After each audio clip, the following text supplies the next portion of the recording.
Hey, Great Couch family, this is Stanley and Tito. thanks for joining us. And today we want to continue our discussion on differentiation and just dive a little bit deeper into the emotional side of differentiation. And today I'm dressed up with somewhere to go, right? And so just as an example of differentiation, when I came down for this shoot, I saw Mr. Stan. He had worn his, what do you call it, hoodie, but he was wearing shorts. Yes, right? shorts. So I said, "Are you okay? I sure your shorts will not show." And he's like, okay, let me go and wear my trousers. I said, "I'm not telling you to wear your trousers. I'm just saying, are you okay?" Or you say pants, right? Because we're in America. Are you okay? He's like, oh, that I'm such a high context communicator that he's just like, let me just go and get ready, right? Let me just let me speak to what she didn't say, even though what she implied. But anyway. So speaking on differentiation, someone had sent a question saying, aren't you talking about boundaries? Because we had said that differentiation is not boundaries. And so the question now becomes, I think, trying to explain it a little better. Yeah. Right. So the example that comes to mind is imagine that you have a garden. And you are both in the garden, that you both own the garden. So boundaries will be like the demarcation of what the garden space is. But differentiation would be like, say each person has got their own section of the garden, watering your own plants, and you're responsible for making those plants grow. So differentiation, you could think of that as I'm watering my plants and she's not watering her plants, and then she starts to either get angry that I am not doing both plant washing, I'm not watering both plants along the way.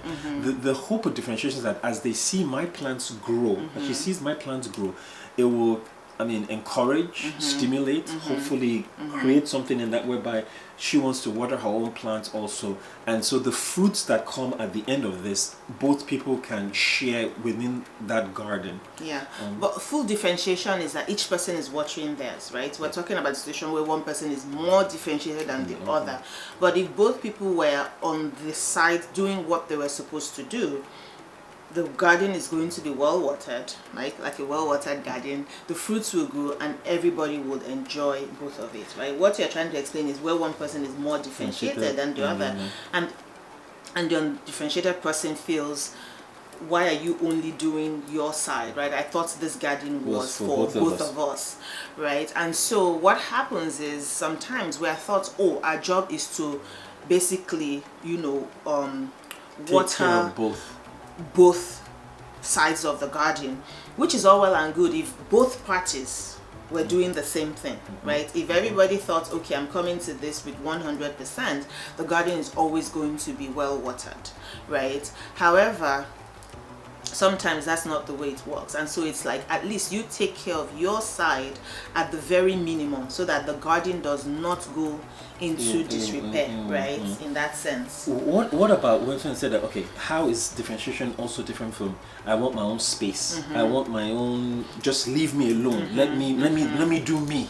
That's individualism though. That's individuality. Like, I don't need you. But that's not true, right? If we're together in one garden and we've planted, we have plants, everything is getting from the same root source. So there's no way you can say, I don't need you, or I don't need, I don't need part of you. But that garden was meant to be for both of us. So how do you continue to thrive when the other person is not thriving? If there's a person to whom you're owing accountability, the person is going to say, well, the garden is not 100% grown, right? So there's basically no reward in that sense. And so to me, I feel like that's, that example of everybody gets to do their own part. If you were doing your part, there will be no gaps. You understand? But if we also came to it with the understanding that I'll do my part 100%, so everybody brings their 100% into the relationship, right? And we know that I'm not wishing or hoping that you will fail, right? Or you will not do well, or you will not succeed. Then once we have that intent, right, like, everybody's here for the same goal. I've always talked about that thing where sometimes, and it's in our book too, where you want to know that you're going on the same journey with somebody. You understand? If you know that, then you know, okay, we're going to get to our final destination, and our final destination in this case is a well-watered garden continuously. So just segueing into that, I want to push in a little bit. We're talking about emotional differentiation, and you keep on talking about doing your own part, doing your own part. What does that look like? So doing my own part is, that not taking offense for one thing. I would say that's a very, very big one, right? Because, going back to the earlier example, right? He could have said, oh, what do you mean? I'm not properly dressed. Exactly. Or are you saying, that what I'm wearing is not okay? That was not what I said. I didn't say anything like that, right? So, that's the first part, to kind of take responsibility for how you interpret a thing that somebody has said or something that they've done. And that comes back to that intent, right? Having the idea that the person is not intending to demean me or bring me down or anything like that, right? They're still leaving me to make my own choice, right? So the choice for you to go wear your pants was your choice. I didn't say go wear them, you understand? But I'm pretty sure after wearing them, you probably felt better, or I don't know, you tell us. Less risky on camera. Let's put that there. Less risky. Well, I guess staying in this whole close example, right? So another example of this differentiation, when we first got married. So this used to be a Casco sister. All this flashy dressing that you're seeing, it wasn't like that when we were in college.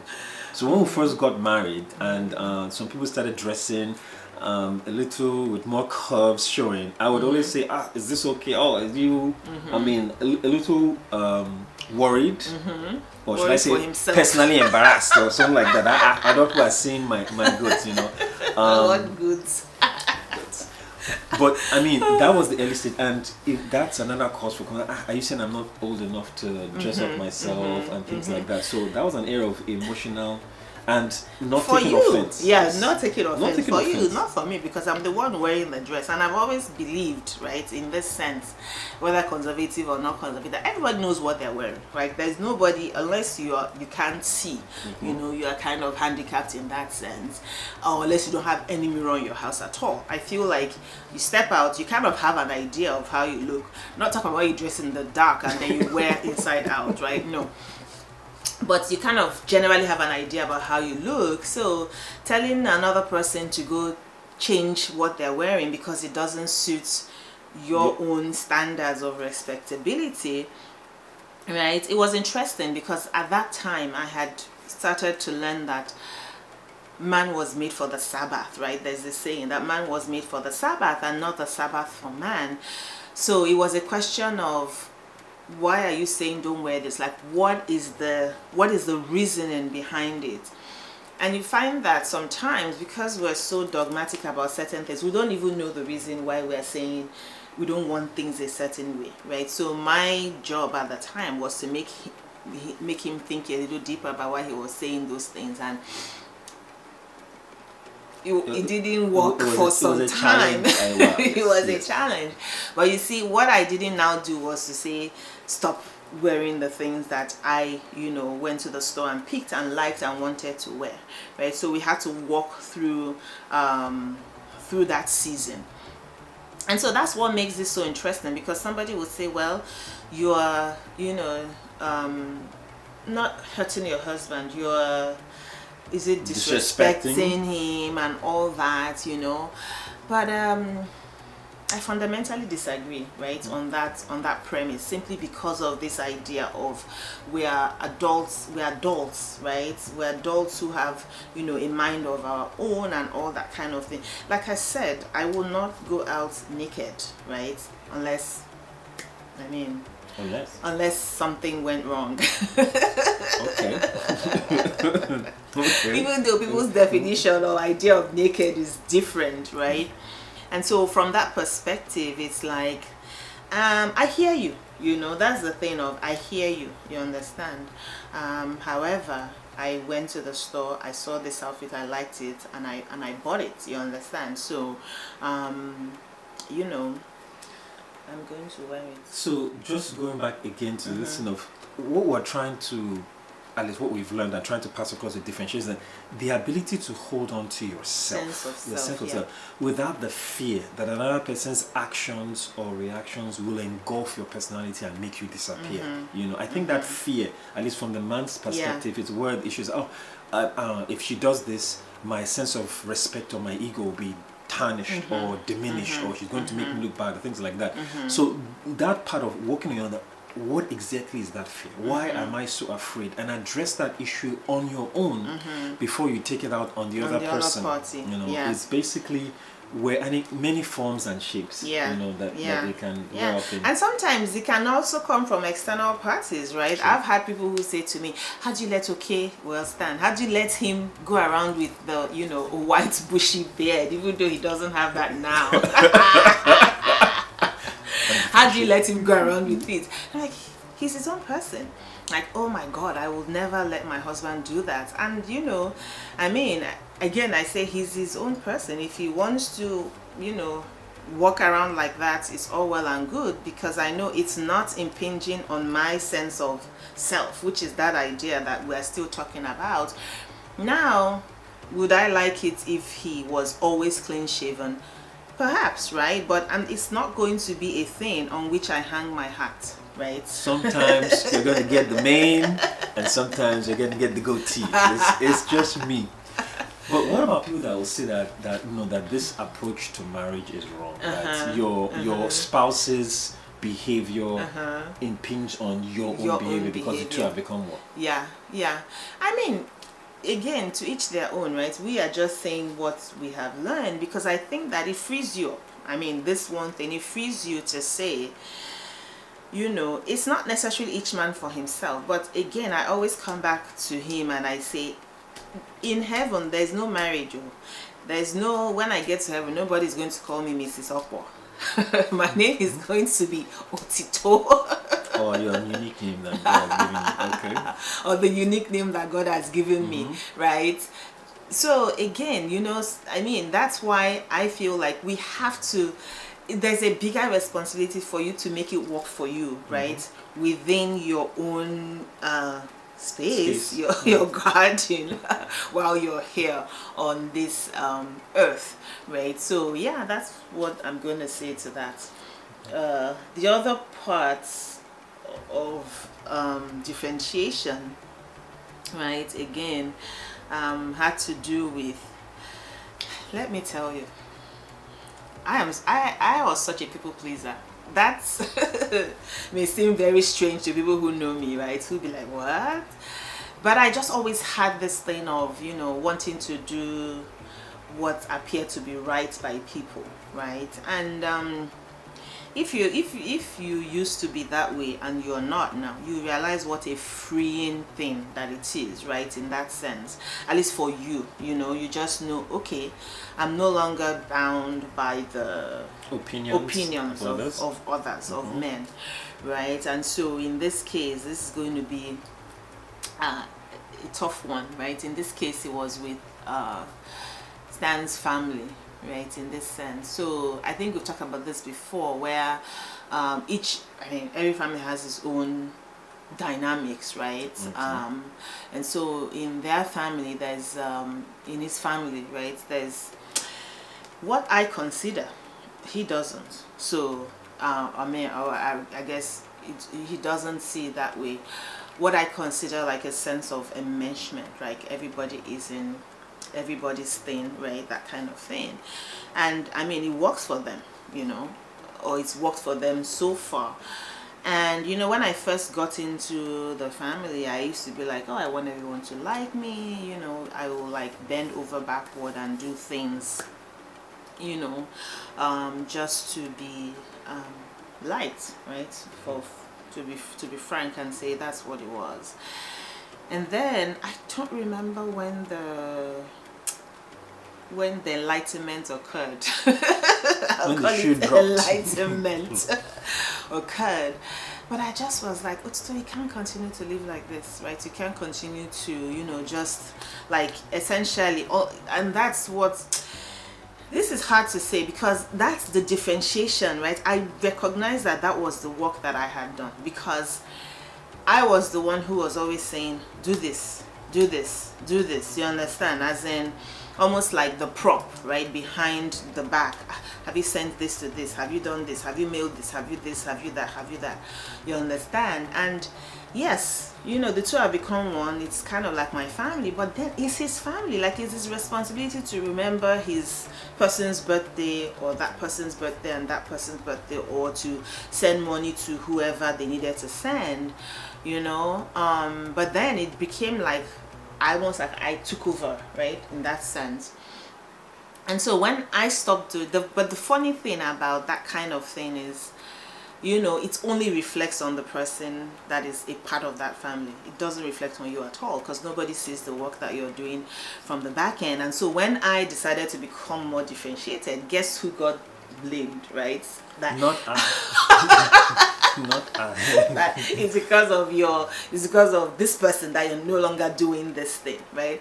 And it was so interesting, because it's like, this person was doing those things because of the person that was behind, you know. But I mean, but to let you know, the amount of differentiation that I had gotten to by that stage, it didn't now bother me that they said it was because of me that this was no longer happening. I'm like, okay, I mean, it's all well and good, you know, in that sense. Otherwise, before, I would have been like just so emotionally disturbed about that thing, to say, why are they saying this, why is it, but it's like, no, I know, you know, I know that I knew what was before, and I know what is after, and it hasn't changed who I am, right? Like, if I had to do it all over again, I will still do some of those things that I used to do, but from a different, like, understanding, right? Because the first understanding, the first iteration was actually a selfishly driven thing of, I want them to see me in a good light, right? So now it doesn't matter what light you see me or you don't see me, you understand? It doesn't change the fact that, you know, I'm a good wife, I'm in a good relationship, and, you know, things are working out for this household, right, in that sense. So let's bring it in, right? We're talking about emotional differentiation, right? Key steps that you can take to begin this work. It's not going to be done in 6 months, it's not going to be done in a year, but as you start the process, you know, the one thing that I do want to point out is that it's not boundaries, it's not a separation. Yeah. You're not saying you be in the other room and I'll be in the other room because you're cramping up your space. Is that you've grown enough that you are able to listen to a person's disagreement and not take it personal, not say this is not, I'm not the one that caused this action, this is a grown-up person.